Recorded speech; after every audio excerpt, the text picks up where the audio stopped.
kehadiran Bapak Ibu dalam acara eliminasi yang dilakukan oleh saya sendiri, Yakti Meningsih, dan saya, Ika Iramati. Sebelumnya, pertama-tama marilah kita panjatkan puji syukur kehadiran Tuhan karena di kesempatan yang cerah ini kita masih bisa berkumpul dalam keadaan sehat walafiat. Baik Bapak Ibu, sebelum saya mulai, saya mau menyampaikan untuk susunan acara pada hari ini. Yang pertama yaitu pembuka, kemudian menyanyikan lagu Indonesia Raya, kemudian dilanjutkan untuk penyampaian materi dari saya dan nanti dari Bu Ika, kemudian sesi selanjutnya atau sesi terakhir yaitu penutup. Baik Bapak Ibu, untuk sesi yang pertama yaitu mari kita buka acara pada pagi hari ini agar berjalan lancar dengan basmalah. Bismillahirrahmanirrahim. Baik Bapak Ibu, acara selanjutnya yaitu menyanyikan lagu Indonesia Raya. Bapak Ibu dimohon untuk berdiri.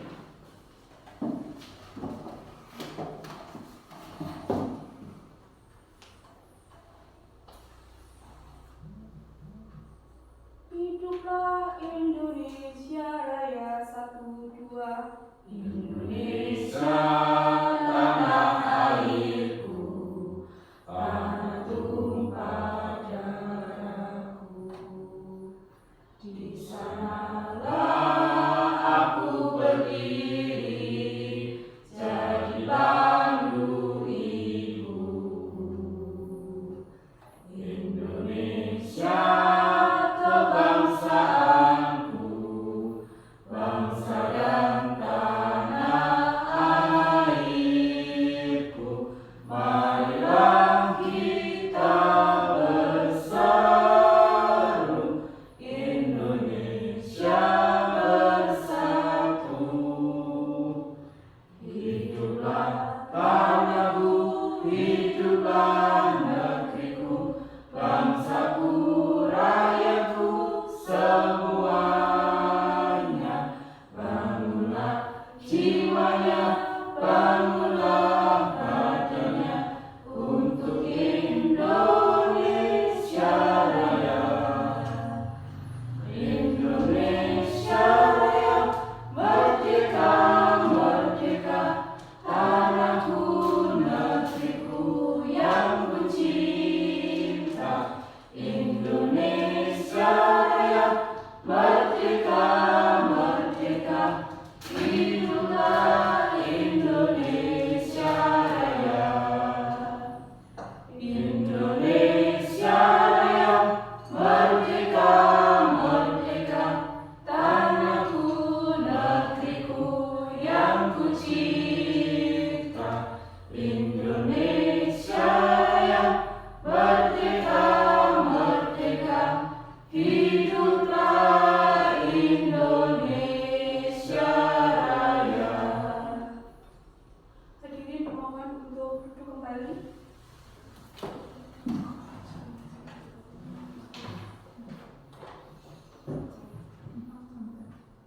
Baik Bapak Ibu, acara selanjutnya yaitu sambutan dari Bapak Kepala Sekolah kepada Bapak Suyanto. Saya persilahkan.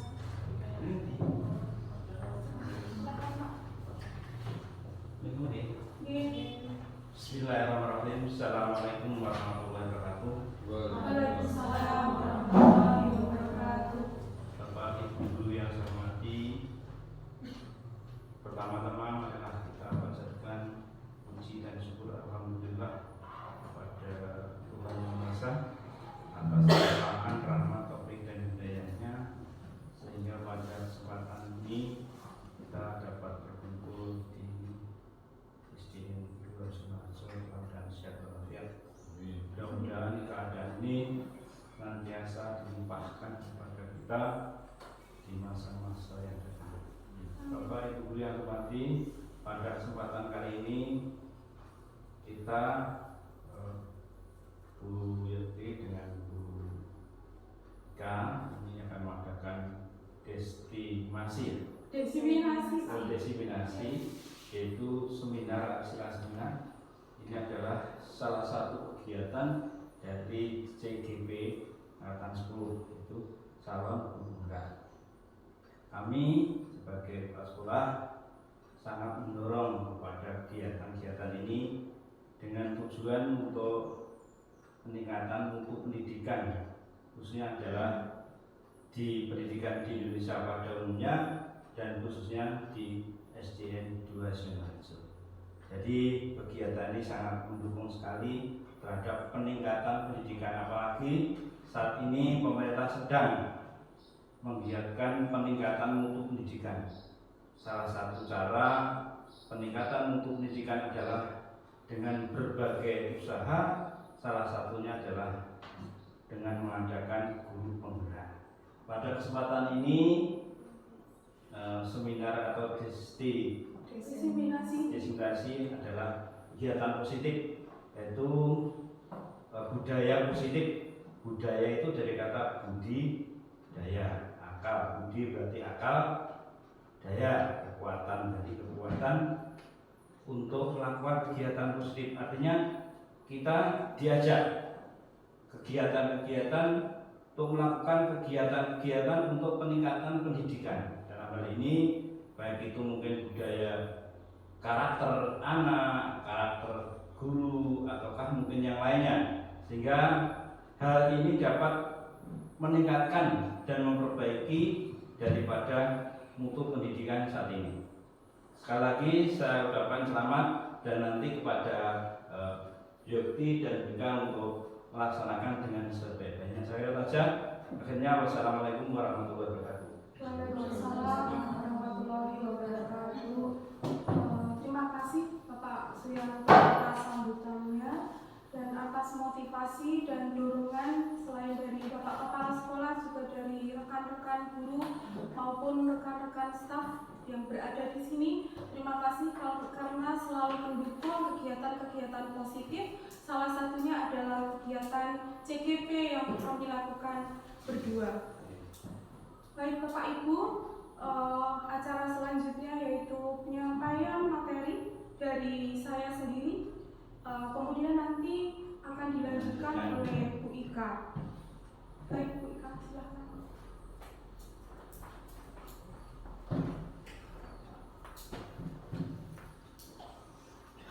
Baik Bapak Ibu, masih semangat ya? Semangat. Oke, Bapak Ibu semua masih semangat karena masih pagi ya. Alhamdulillah di sini walaupun suara saya agak serak-serak sedikit, tapi itu tidak mengurangi semangat saya untuk berbagi ya Bapak Ibu ya. Ini hanya berbagi tentang pemahaman saya, pengetahuan saya yang saya dapatkan dari pelatihan calon guru penggerak angkatan 10 Kabupaten Wonogiri. Jadi di sini saya bermaksud untuk membagi pemahaman saya saja, bukan berarti untuk menggurui, karena saya yakin di sini banyak senior-senior saya, banyak senior Bapak Kepala Sekolah, Bapak Sudarto, Bu Ida, Bu Lika, dan Bu Retno, semua adalah senior saya di sini, dan saya bermaksud untuk membagikan pengetahuan saya yang saya dapatkan. Baik Bapak Ibu, semangat ya? Ya, sebelum saya menyampaikan materi mengenai budaya positif, tadi sudah dicuplik ya sama Bapak Kepala Sekolah, budaya itu apa? Nah, sebelum saya menyampaikan materi pada pagi hari ini, izinkan saya untuk berpuisi dulu ya Bapak Ibu. Pasti sudah lama ya tidak mendengarkan puisi dari rekan guru ya. Kira-kira apa ya yang akan saya sampaikan di sini puisinya? Ada yang tahu? Belum. Ya, saya mulai Bapak Ibu.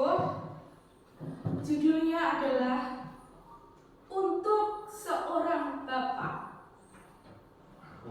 Bapak dulu, Bapak lu, Bapak berarti dulu. Jiwanya sudah kembali ke pangkuan semesta,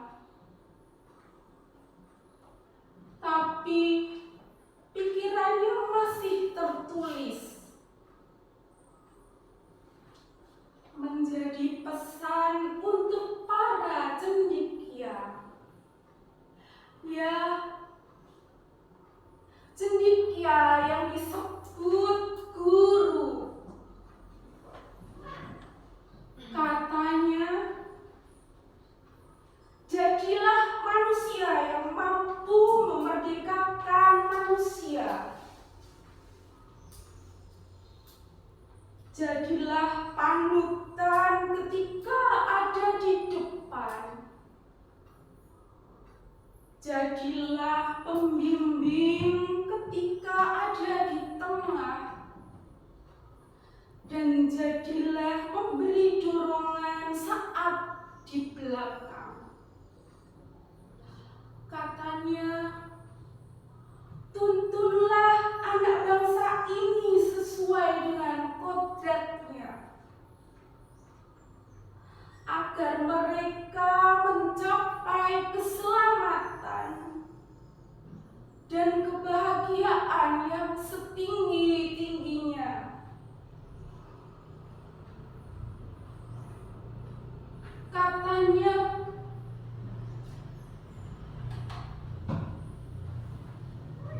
jadilah seorang yang menuntun, guru yang berjalan bersama anak bangsa,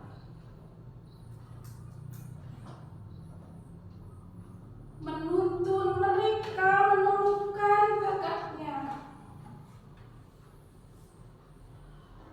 Bahagialah baginya seorang bapak yang ilmunya mengalir sepanjang masa.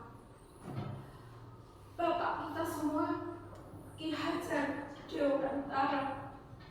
Baik Bapak Ibu, terima kasih.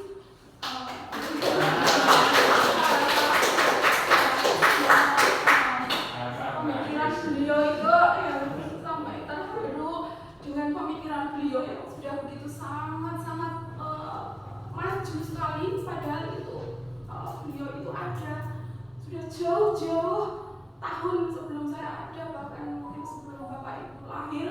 Beliau itu sudah ilmunya itu sekarang bahkan masih digunakan, dan memang saya akui ilmu-ilmunya itu sangat baik sekali diterapkan bahkan sampai saat ini Bapak Ibu Guru.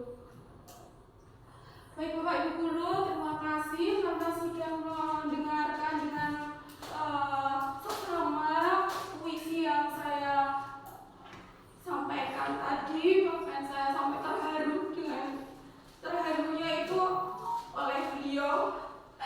Terima kasih Bapak Ibu. Baik Bapak Ibu. Ya. Baik Bapak Ibu. Kita mulai ya. Apa yang mau saya sampaikan pada pagi hari ini yaitu tentang budaya positif, Bapak Ibu.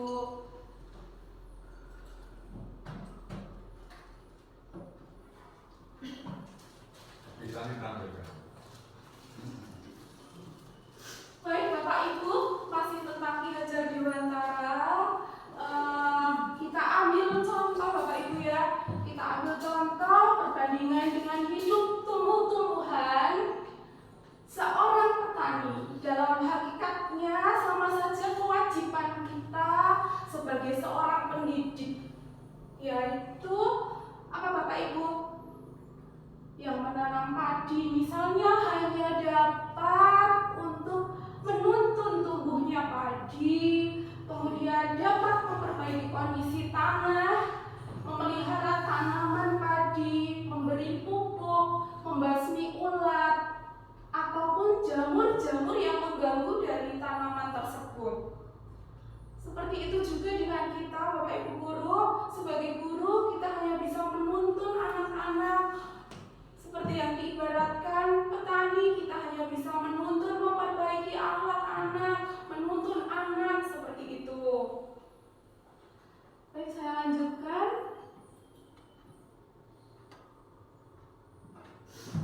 Konsep inti dari apa yang saya sampaikan pada hari ini adalah mengenai budaya positif Yang pertama yaitu ada disiplin positif, 2 nilai-nilai kebajikan universal, 3 teori motivasi hukuman dan restitusi, 4 keyakinan keras, 5 kebutuhan dasar manusia,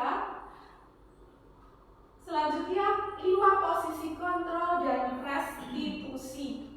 Baik Bapak Ibu, agak banyak ya, jadi harus tetap dijaga semangatnya.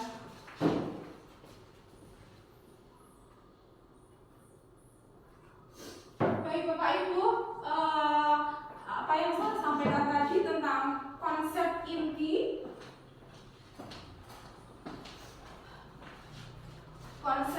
yang saya sampaikan tentang budaya positif tadi tidak lepas dari yang namanya nilai-nilai kebajikan.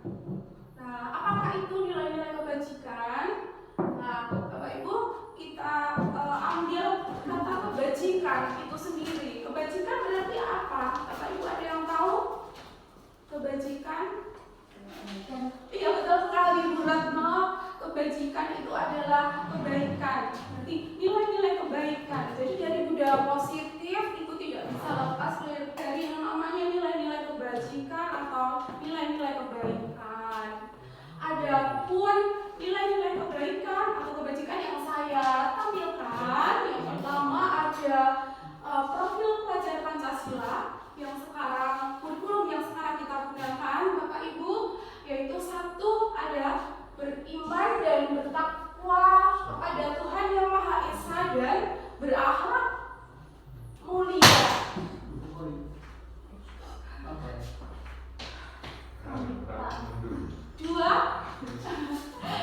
2 mandiri, 3 bernalar kritis, 4 berkebinekaan global,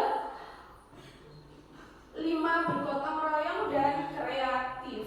Adapun itu adalah nilai-nilai kebajikan yang kita gunakan sesuai dengan profil pelajar Pancasila. Bapak Ibu, sebenarnya ada banyak sekali nilai-nilai kebajikan, tetapi saya hanya bisa menampilkan demikian profil pelajar Pancasila dan saya tambahkan 9 pilar karakter menurut Indonesia Heritage Foundation ya Bapak Ibu ya. Yang pertama adalah cinta Tuhan dan segenap ciptaannya. 2 kemandirian dan tanggung jawab. 3 kejujuran. 4 hormat dan santun. 5 suka menolong dan gotong royong. 6 percaya diri, kreatif dan pekerja keras. Selanjutnya kepemimpinan baik dan toleransi. Jadi ada banyak sekali Bapak Ibu nilai-nilai kebajikan yang bisa kita ambil nanti. Adapun nilai-nilai kebajikan ini nanti akan kita terapkan di dalam materi selanjutnya. Tuh.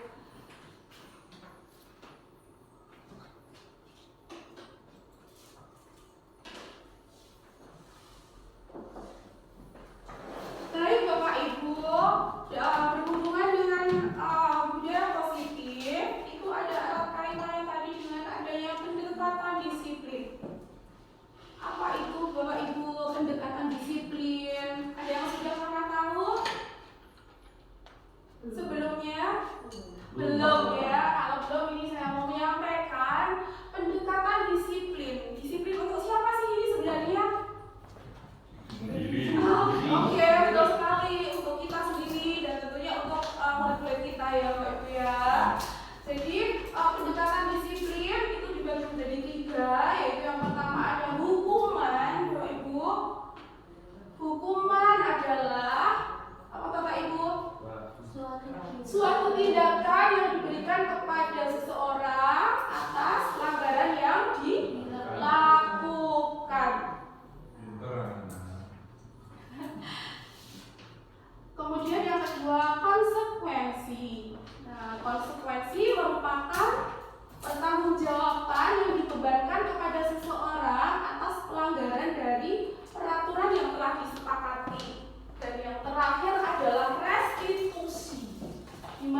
Baik Bapak Ibu, pasti semua Bapak Ibu sudah paham ya apa yang dimaksud dengan disiplin.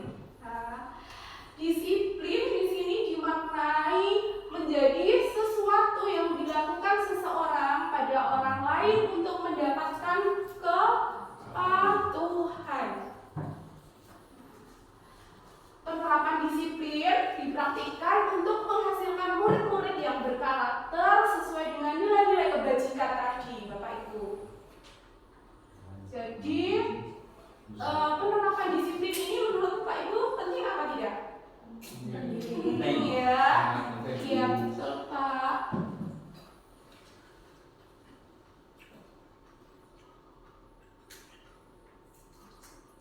Jadi tujuan mulia dari disiplin itu adalah agar terbentuk murid-murid berkarakter, disiplin, santun, jujur, peduli, tanggung jawab, merupakan pembelajar sepanjang hayat sesuai dengan standar kompetensi lulusan yang diharapkan, yang mengacu kepada apa tadi? Nilai-nilai kebajikan. Iya, nilai-nilai kebajikan. Nilai membuat kata. Ya silakan sambil ditanggapi.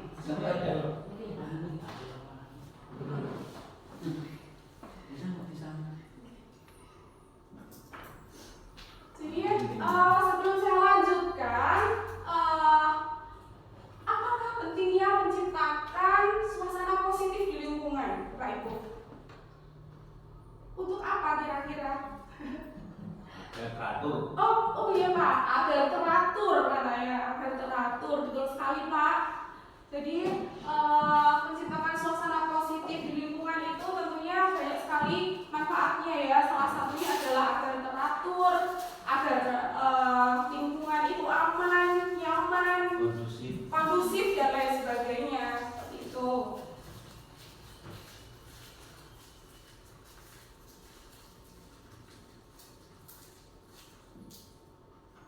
Baik Bapak Ibu, saya lanjutkan.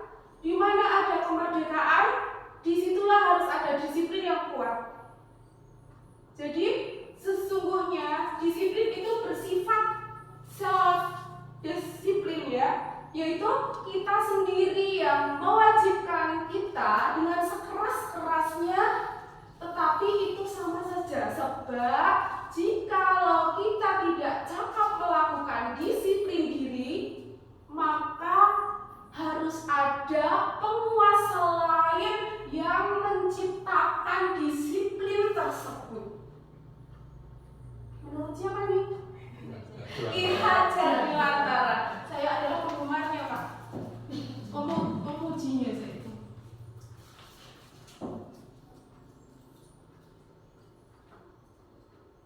Baik Bapak Ibu, mengenai tadi disiplin agar suasana di lingkungan atau di sekolah itu kita menjadi baik, nyaman, kondusif dan lain sebagainya, maka saya perkenalkan, mungkin Bapak Ibu juga sudah paham tentang ini, juga sudah membuat mungkin seperti itu keyakinan sekolah atau keyakinan kelas. Baik Bapak Ibu, keyakinan yaitu nilai-nilai kebajikan universal yang disepakati secara tersirat maupun tersurat, terlepas dari latar belakang suku, negara, bahasa maupun agama. Jadi ini di kesepakatan dibuat secara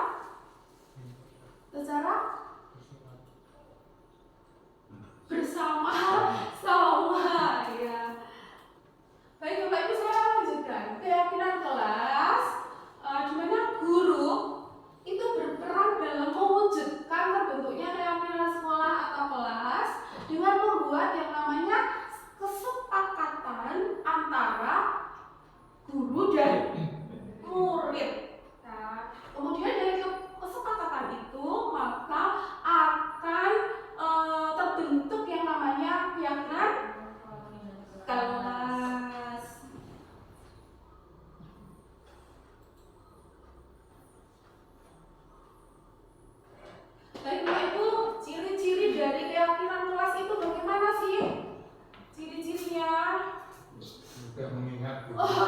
Ya, mudah diingat. Ya, mudah diingat. Kemudian menggunakan bahasa yang mudah dipahami.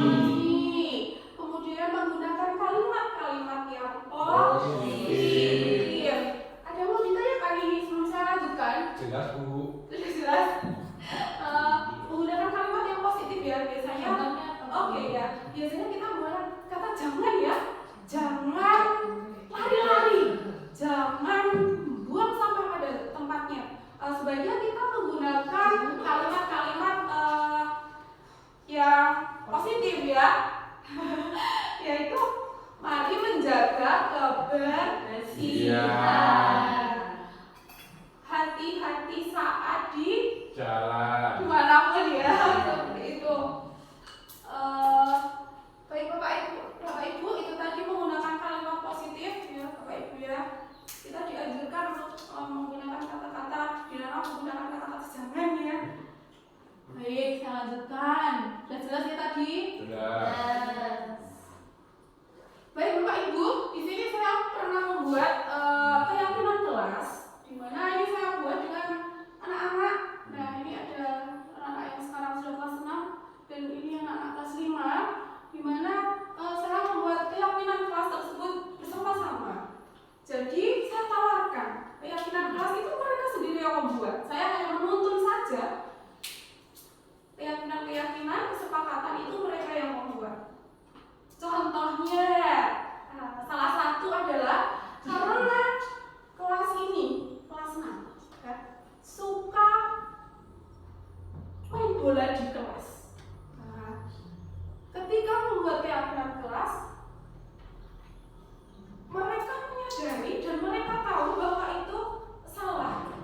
Hingga akhirnya salah satu keyakinan kelas yang saya buat ini adalah bermain bola di lapangan. Ya, bermain bola di lapangan. Kemudian selain itu juga menjaga kebersihan kelas, kemudian membuang sampah pada tempatnya, menjaga kelas aman, tertib, masuk kelas tepat waktu, seperti itu contoh-contoh dari keyakinan kelas yang saya buat bersama anak-anak.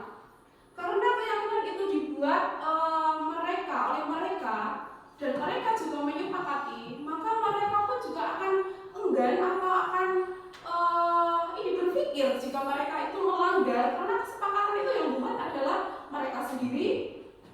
Jadi seperti itu Bapak Ibu tentang keyakinan kelas ya, keyakinan kelas yang sudah saya buat.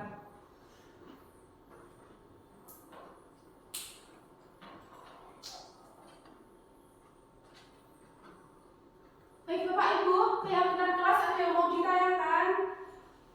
Beda ternyata. Tidak ada yang ditayangkan ya Bapak Ibu ya. Saya yakin semua sudah paham. Saya hanya menambahkan saja.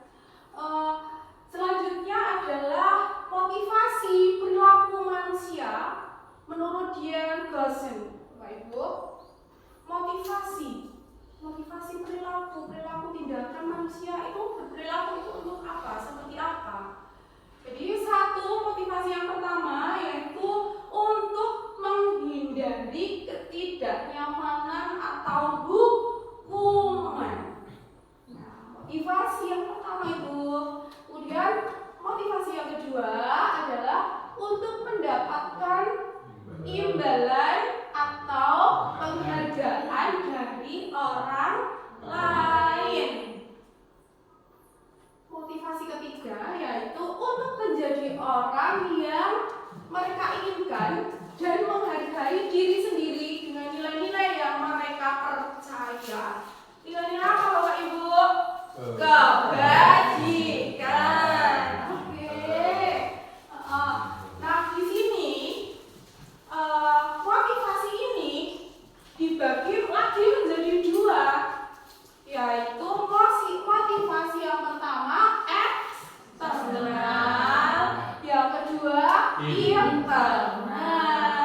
Lah, motivasi eksternal itu apa? Yaitu tadi saya mau melakukan itu karena saya takut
kita sebagai guru.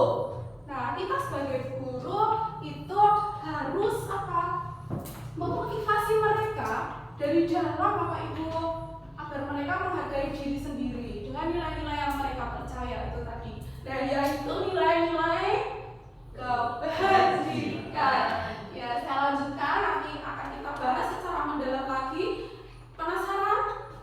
Sangat. Oke, ya. Motivasi internal dan eksternal.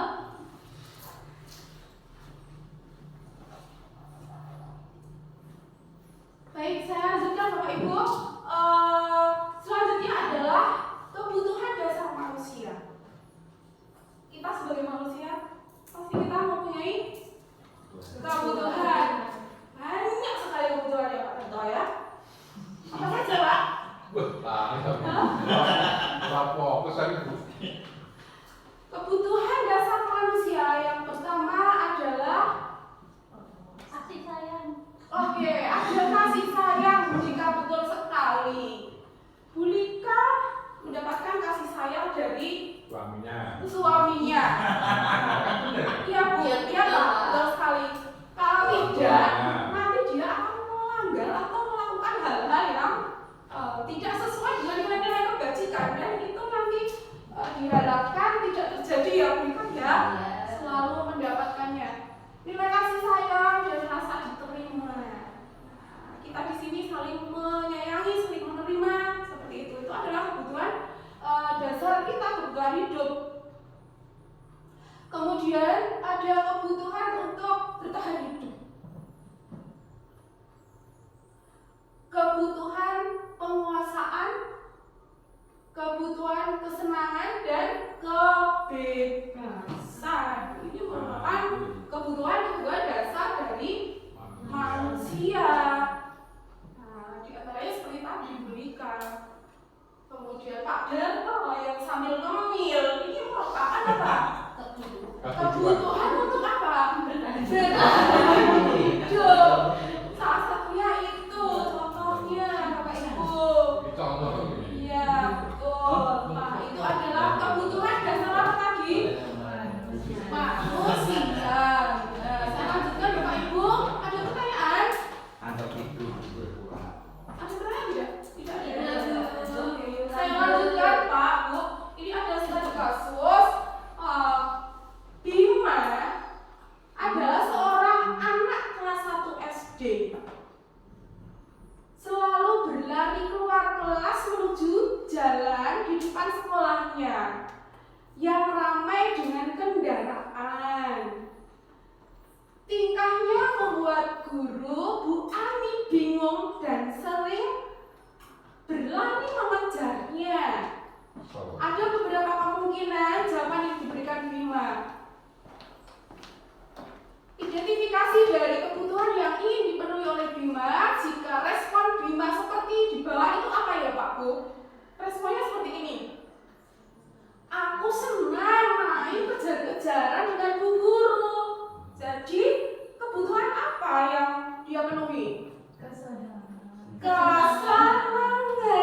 Ya, itu merupakan kebutuhan dasar manusia.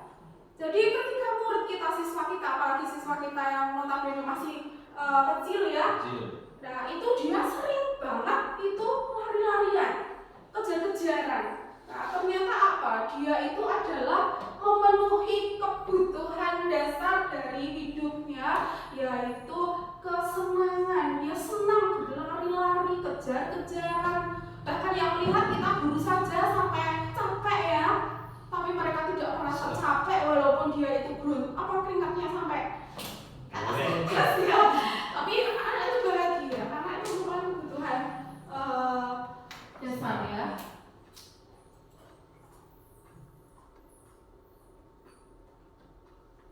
Studi kasus kedua, seperti yang pernah kita alami Bapak Ibu.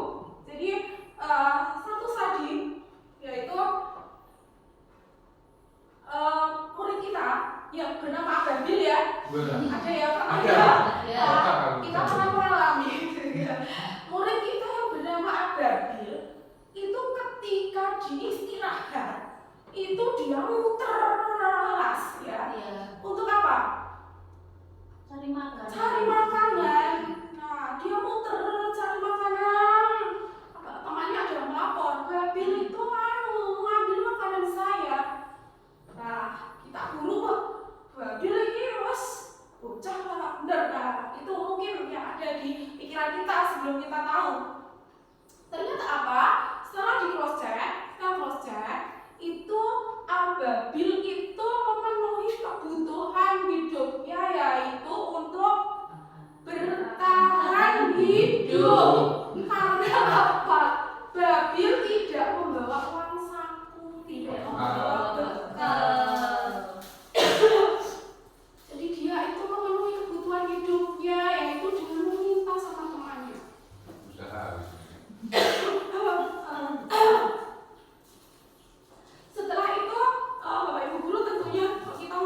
solusi bagaimana hal itu tidak terjadi, yaitu tentunya kita yang pertama berkomunikasi dengan orang tua, kemudian kita saling berkoordinasi dengan guru agar kita bisa mengatasi masalah tersebut tentunya Bapak Ibu guru. Dan sekarang sudah teratasi, alhamdulillah.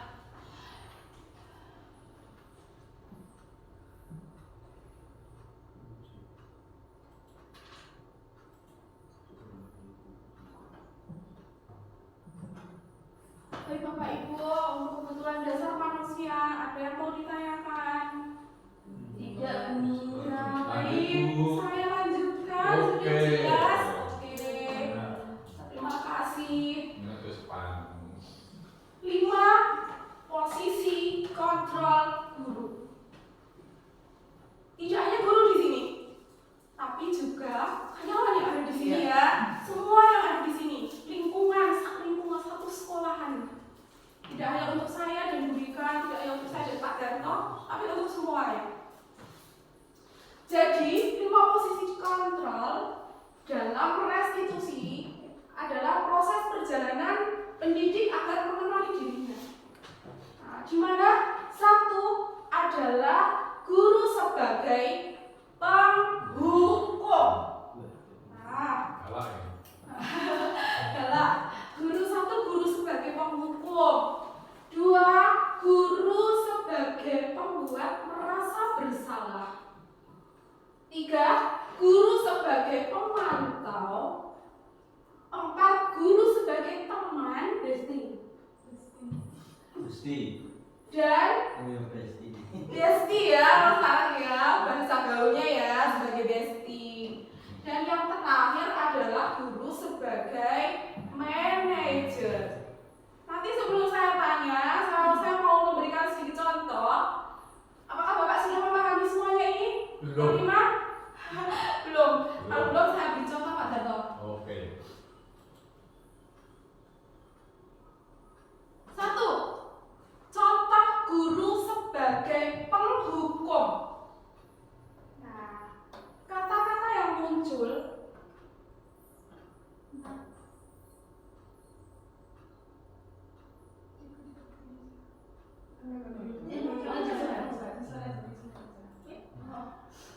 yang pertama, guru sebagai penghukum. Misalnya guru itu contohnya, saya mau ambil contoh. Kata-kata yang sering diucapkan itu adalah kamu selalu saja salah, ya. Selalu kasih kamu yang selesai terakhir kamu mengerjakan. Nah, kemudian kamu pasti datang terlambat. Patuhi aturan saya, kalau tidak awas. Nah, itu adalah guru sebagai apa tadi? Hukum. Tidak ada ya di sini ya. Tidak ada. Tidak.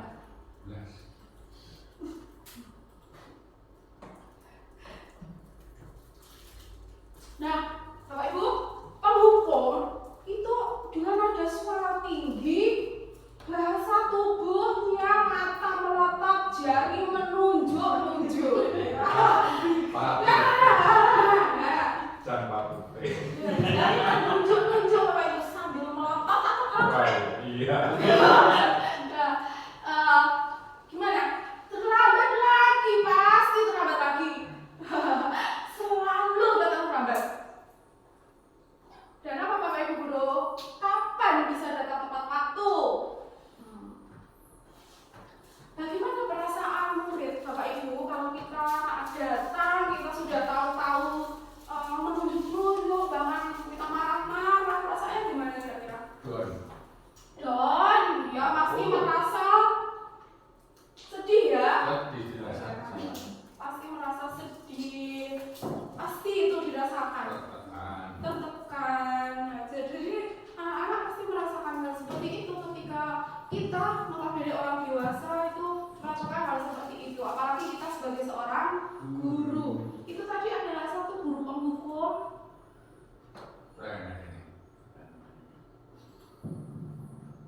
Selain merasa sedih, murid mungkin juga akan marah dan mendendam, bersifat agresif. dilampiaskan tidak hanya ke ke temannya, tapi bisa juga ke benda-benda yang ada di sekitar sini. Anak-anak bisa mencoret-coret tembok karena kesal. Anak-anak mungkin bisa menggembos motor atau gembos bannya temannya. Karena itu pelampiasan dari rasa dendam atau rasa kesal yang dia rasakan. Karena dia tadi sudah tertekan, ditekan, dimarahi, ditototi, ditonjokkan, ditunjuk-tunjuk, hal seperti itu. Next ya Bapak Ibu. Contoh guru sebagai pembuat merasa bersalah. Ini ada juga nih. Siapa contohnya? Saya sendiri. Jujur ya, saya pernah ini ya gini. Pada posisi ini biasanya guru akan bersuara lebih lembut. Di mana membuat rasa bersalah ini akan menggunakan keheningan yang membuat orang lain merasa tidak nyaman, kemudian bersalah atau rendah diri. Kata-kata yang sering digunakan oleh guru membuat merasa bersalah ini seperti apa sih Bapak Ibu? Seperti ini. Ibu sangat kecewa sekali dengan apa yang kamu lakukan. Kemudian beberapa kali Bapak Ibu harus memberitahu kamu ya. Gimana coba kalau orang tua kamu tahu kamu berbuat seperti ini? Nah, itu adalah apa Bapak Ibu? Guru sebagai pembuat merasa bersalah.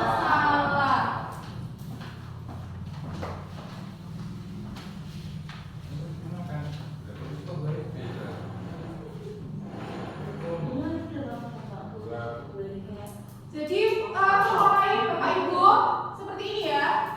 Adik mana? Adik. Kamu ini bagaimana ya?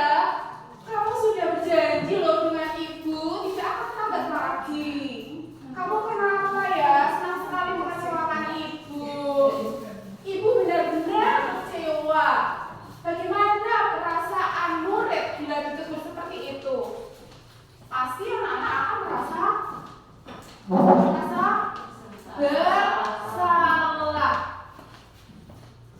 Merasa bersalah, murid akan merasa bersalah karena apa?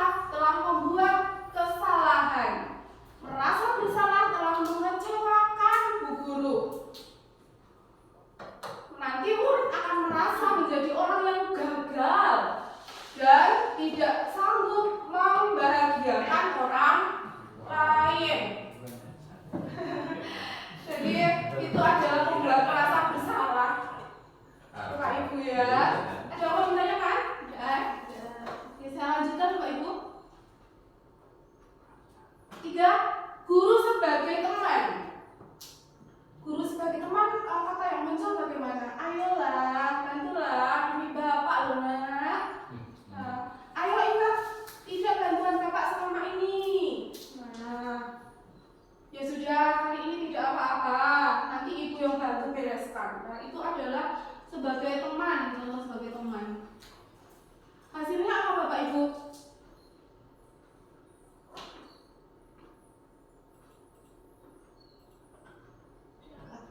Iya. Nanti murid akan merasa senang dan akrab dengan gurunya, termasuk dampak yang positif ya. Akrab itu positif. Tetapi nanti hanya saja sisi negatifnya yaitu murid menjadi tergantung kepada guru tersebut. Nah, seperti itu. Next, selanjutnya.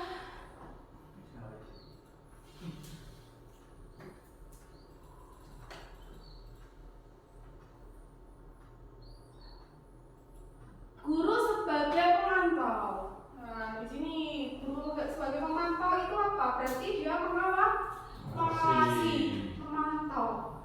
Pertanyaan yang diajukan biasanya seperti ini. Peraturannya apa? Yo, kamu ingat. Apa yang telah kamu lakukan? Solusi atau konsekuensinya apa? Itu. Di sini pemantau menggunakan suara terdata, bahasa tubuhnya juga formal, Bapak Ibu. Contohnya ada Pak Guru dan Adi ya. Ini ada Pak Adi, maaf ya Pak Adi. Adi, tahukah kamu jam berapa kita mulai pelajaran? Tahu? Adi jawab. Tahu Pak? Oh iya. Kamu terlambat 5 menit. Apakah kamu sudah mengerti konsekuensi yang harus dilakukan bila terlambat? Paham Bu. Terus lanjut. Saya harus tinggal kelar pada jam istirahat. Nanti saya nanti dan mengerjakan tugas ketertinggalan saya. Oh iya. Iya. Benar. Nanti pada saat jam istirahat kamu harus tinggal di kelas ya untuk menyelesaikan tugas yang tertinggal. Nah, bagaimana perasaan Adi kira-kira, Bapak Ibu? Jam istirahat masih dipantau disuruh untuk mengerjakan tugas yang belum selesai. Hasilnya murid tetap dibuat tidak nyaman, yaitu dengan harus tinggal di kelas pada waktu jam istirahat dan mengerjakan tugas. Guru tetap memantau murid pada saat mengerjakan tugas di jam istirahat karena murid tidak bisa tinggal seorang diri di situ. Next. Yang terakhir adalah guru sebagai manajer. Guru sebagai manajer di sini adalah posisi di mana guru berbuat sesuatu bersama murid, mempersilahkan murid mempertanggungjawabkan perilakunya, mendukung murid agar dapat menemukan solusi atas permasalahannya sendiri. Nah, kira-kira posisi mana sih yang pas Bapak Ibu untuk kita? Saya beri contoh dulu untuk posisi manajer. Saya beri ilustrasi. Pertanyaan yang muncul dulu ya Bapak Ibu ya. Apa yang kita yakini? Menanyakan apa? Keyakinan kelas yang sudah dibuat tadi. Apakah kamu meyakininya? Kemudian jika kamu meyakininya, apakah kamu bersedia memperbaiki? Kemudian jika kamu memperbaiki ini, hal ini menunjukkan apa tentang dirimu? Apa rencana kamu untuk memperbaiki hal ini? Nah, tugas seorang manajer bukan hanya untuk mengatur perilaku seseorang. Kita membimbing murid untuk dapat mengatur dirinya sendiri. Nah, ini tadi yang disebut dengan motivasi intrinsik atau motivasi dari dalam, Bapak Ibu. Adi lagi. Pak Adi mau membacakan? Mau Pak? Bukan apa? Adi, contohnya ya. Oke. Ini nada suaranya tulus, bahasa tubuhnya tidak kaku, mendekat ke murid. Ya, karena Pak Adi di sana, tidak usah ya Pak, saya tidak usah ke sana ya. Misalkan murid saya di sini ya. Adi, apakah kamu mengetahui jam berapa sekolah dimulai, Nak? Tahu Bu, jam 7. Iya. Jadi kamu terlambat. Kira-kira bagaimana kamu akan memperbaiki masalah ini? Saya bisa menanyakan teman saya Bu untuk mengejar tugas yang tertinggal. Baik, itu bisa dilakukan. Apa besok akan ada masalah untuk kamu agar bisa hadir tepat waktu ke sekolah? Tidak Bu, saya bisa hadir tepat waktu. Baik, saya hargai usaha kamu untuk memperbaiki diri. Nah, itu adalah kalimat-kalimat yang digunakan untuk siapa? Guru sebagai manajer. Jadi dia tidak akan tertekan, dia tidak akan melakukan hal-hal yang tidak kita harapkan. Dengan seperti ini kita memunculkan motivasi dari dalam. Jadi dia sudah mengakui kesalahannya, kemudian kita mencari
Sewa.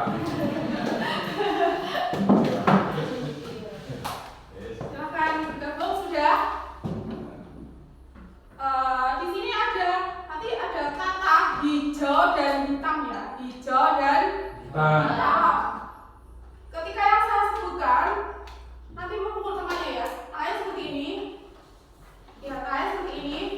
Nah, nanti yang saya sebutkan adalah yang memukul hijau dan hitam ya tadi ya. Usul dulu, ya. pisahkan dulu yang hitam. Iya, sebentar. Iya, Pak. Baik, pasti akan saya pisahkan dan dengan berbeda. Jangan. Aduh. Jadi saya pisahkan ya. 1 2 1 2 1 2 1 2. Nah, yang satu hitam, yang dua hijau. Sebelah kanan hitam, sebelah kiri hijau gitu. Ya. Yang gampang. Oh ya. Nah, gitu kan. Oke. Kanan hitam, Hitam. kiri Hijau. Berarti sini Pak Yato hijau. Kanan kan saya hitam. kanan kiri. Iya. Iya dulu. 1 2. Ya, 1. Benar apa Pak? 1 2. Saya hitam Pak. Yang satu hijau. Yang Hitam. satu hitam, dua hijau ya. Sebelah kanan hitam. Satu hitam, dua hijau. Oke. Saya mulai. Hijau. Kalau Nah hijau kita lagi dulu. Nah hijau, kenapa hijau? Kalau hitam, oh berhenti ngono. Seperti itu. Misalkan seperti ini. Hitam satu ya. Satu dua. Satu dua. hijau. Hijau. Apa yang menghindar? Hitam. Seandainya Buyeng bilang hitam, itu yang disunat kayak hitam. Ya. Berarti paham. Ya Pak. Berarti yang sing menghindar hitam, Ya. sing hijau nyentuh. Oke. Sayangnya berbeda. Ya, yang mulai. Kamu mulai Bapak Ibu. Lanjut. Dengan Buyeng bilang hitam, yang menghindar dengan namplek. Betul gitu kan? Permainan nih. Hijau.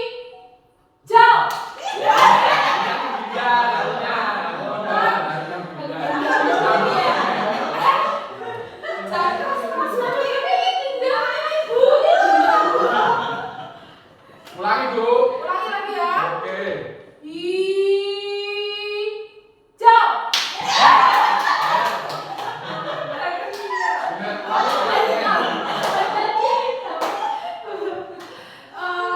Ya Bapak Ibu, itu tadi cuma speaking ya.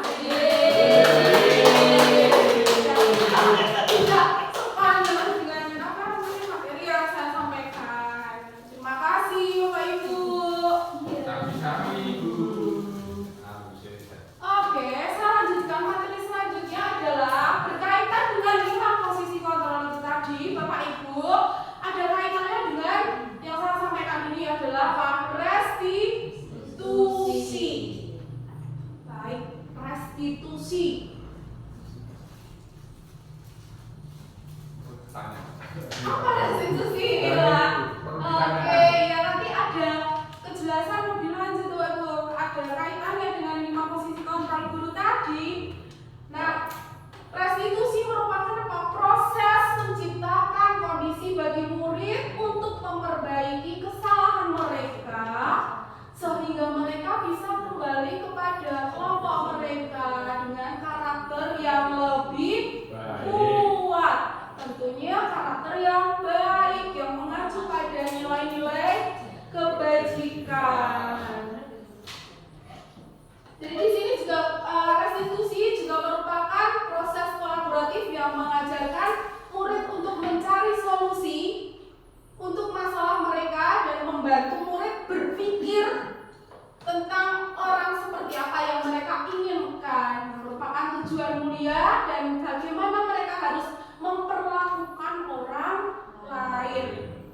Nah, jadi ada kaitannya ya Bapak Ibu ya dengan materi sebelumnya. Saya lanjutkan.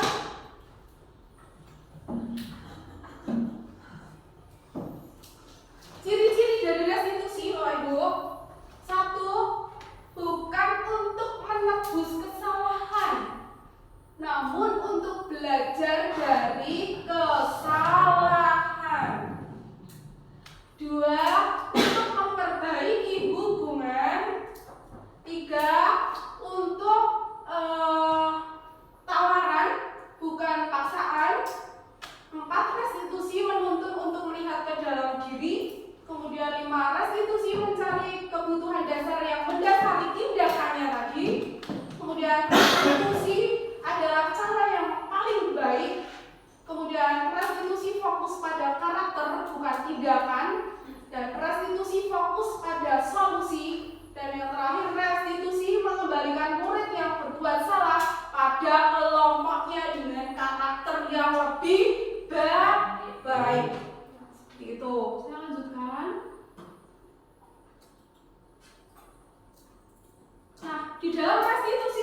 ya.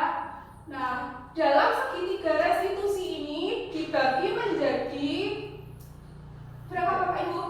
1, 2, 3. 1 itu apa?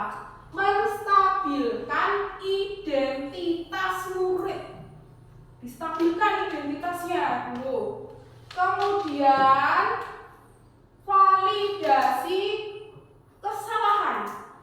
Divalidkan dulu. Kemudian yang terakhir adalah menanyakan keyakinan. Nah, itu adalah bagian dari segitiga restitusi yang pastinya digunakan guru ketika guru tadi menjadi seorang manajer. Tadi seorang manajer itu kita menggunakan segitiga restitusi. Nah, biasanya Bapak Ibu ada kata-kata yang muncul seperti apa. Nah, ini ada contohnya, Bapak Ibu bisa dicermati di situ. Dalam menstabilkan identitas itu bagaimana? Setiap orang pasti pernah melakukan kesalahan. Nah, itu untuk menstabilkan identitas. Adi, setiap orang pasti pernah melakukan kesalahan. Ya.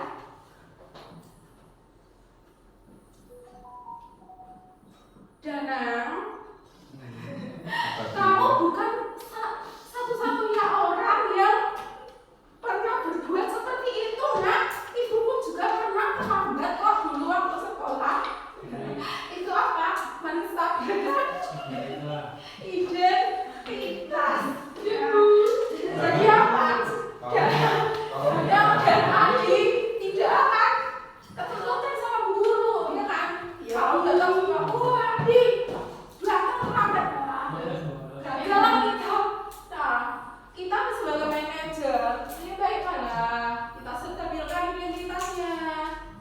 Kemudian setelah itu kita validasi kesalahannya.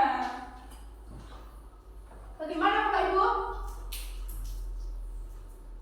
Adi, kamu pasti punya alasan kenapa kamu melakukan hal itu, nak. Adi, alasan kamu apa? Kenapa kamu tadi terlambat? Belum sarapan Bu. Nah, Adi ternyata sarapan dulu malah ditanyai. Wah, berarti Adi tadi tidurnya terlalu malam. Jadi dia kalau kesiangan harus sarapan dulu sampai sekolah kan terlambat. Nonton bola Bu. Melihat bola ternyata.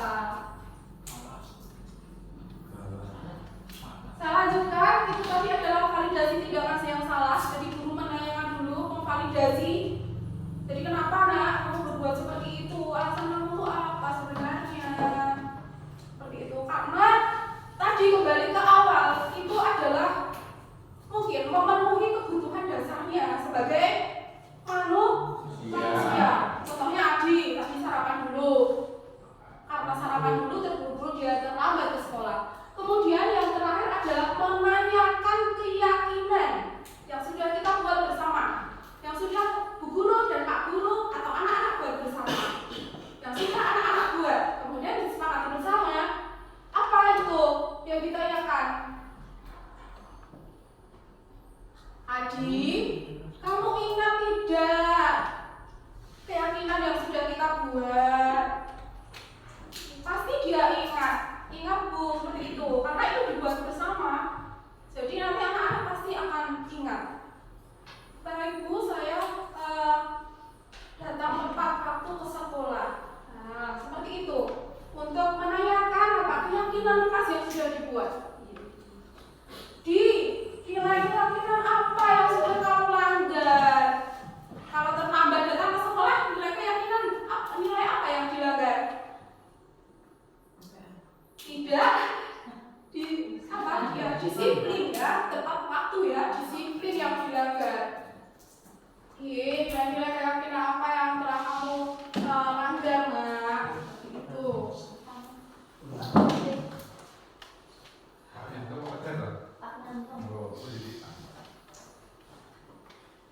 Baik, ada pertanyaan tentang segitiga restitusi? Bisa saya lanjutkan ya?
identitas.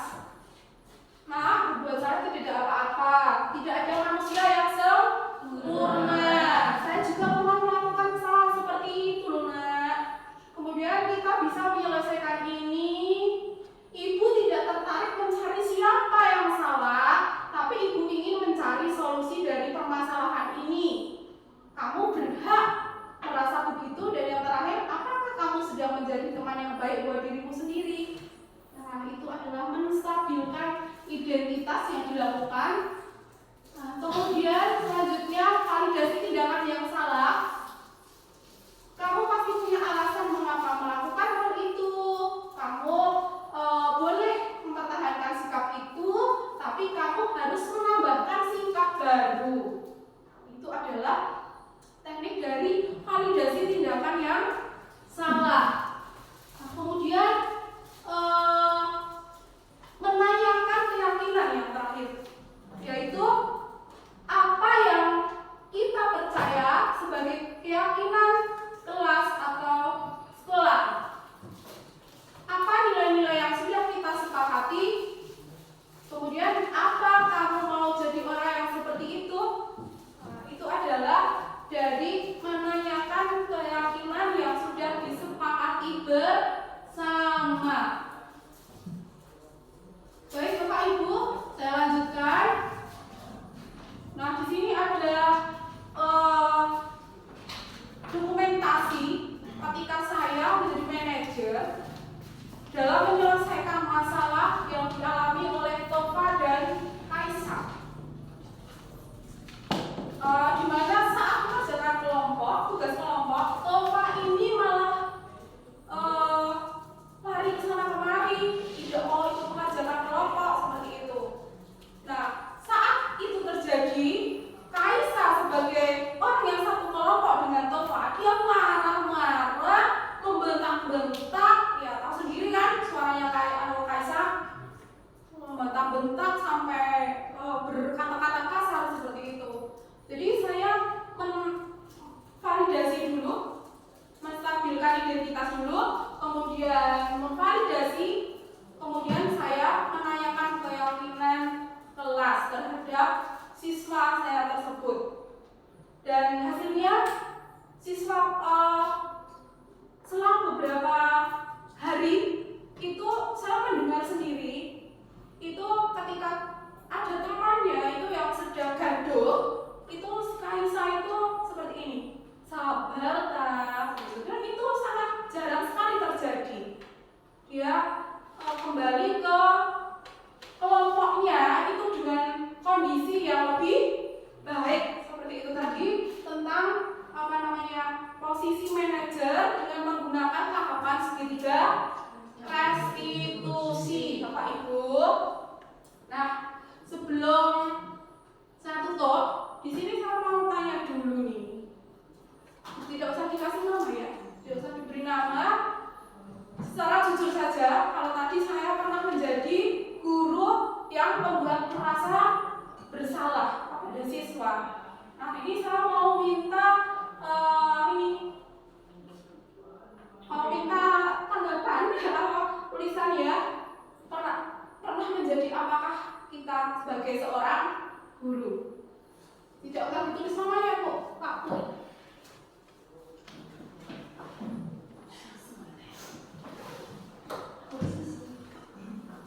Satu tadi, sebentar saya buka lagi nanti slide-nya. Guru sebagai teman, ada guru sebagai pemantau, guru sebagai merasa bersalah, guru sebagai manajer, ya Pak Ibu ya.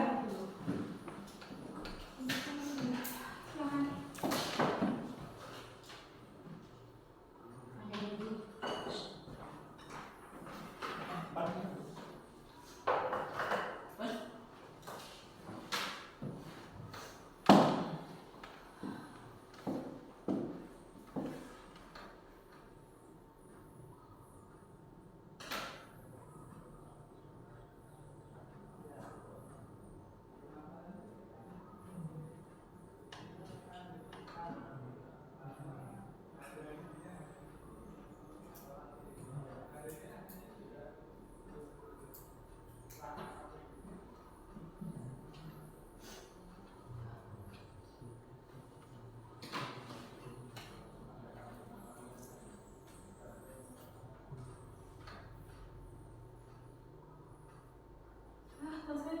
Sudah bisa ambil ya. Terima kasih.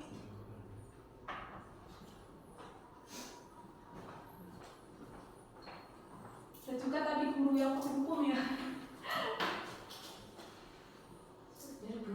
Ya. Dan sudah bisa saya ambil. Terima kasih. Terima kasih. Terima kasih. Terima kasih.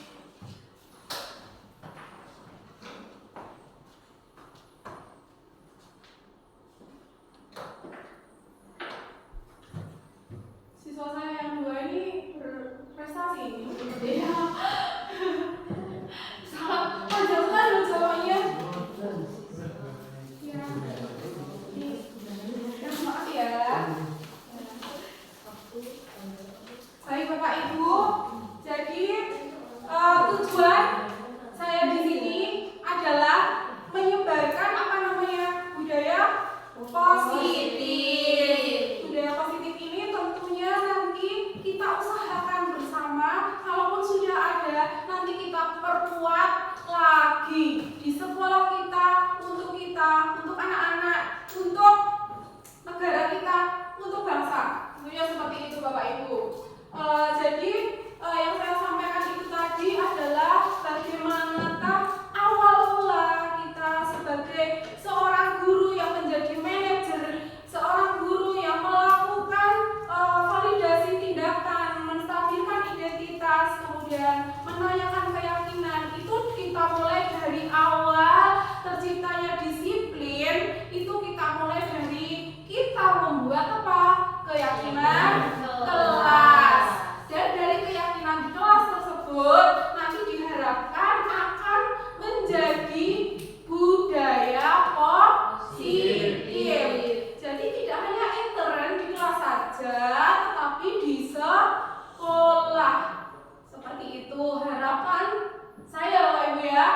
Nah, nanti kita buat bersama-sama keyakinan sekolah, keyakinan kelas. Sudah membuat ya? Ada yang sudah, ada yang belum. Kalau belum kita buat bersama.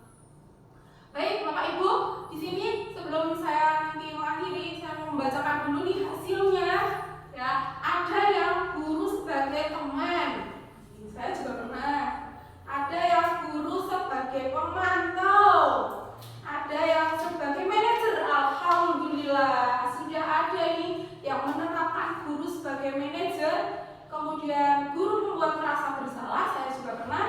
Kemudian guru sebagai pemantau dan teman. Ya, guru sebagai teman.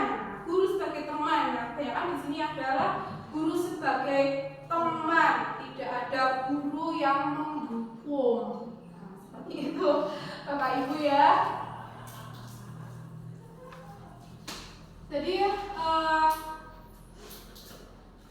saya lanjutkan. Selain yang saya paparkan tadi, Bapak Ibu, dalam penerapan program disiplin positif, yang hendaknya guru memiliki standar, kita semua memiliki standar kepribadian, profesional, dan sosial yang baik, di mana guru mampu merefleksikan dirinya dalam posisi kontrol ya Bapak Ibu ya. Bagaimana perjalanan dirinya sebagai among ya, atau ngomong ya, kemudian sebagai manajer yang menuntun murid atau dan menjadikan mereka insan yang berprofil pelajar Pancasila. Hal ini memang tantangan untuk kita sebagai seorang pendidik, dan saya yakin pasti akan ada masalah yang timbul. Jadi insya Allah ya, kita berikhtiar dengan menggunakan apa? Posisi manajer dan segitiga restitusi ini untuk mengatasi masalah yang terjadi di lingkungan ya, di kelas maupun di sekolah. Baik Bapak Ibu, terima kasih. Sebelum saya ambilin, ada pertanyaan tidak? Sudah jelas ya? Jelas. Ya.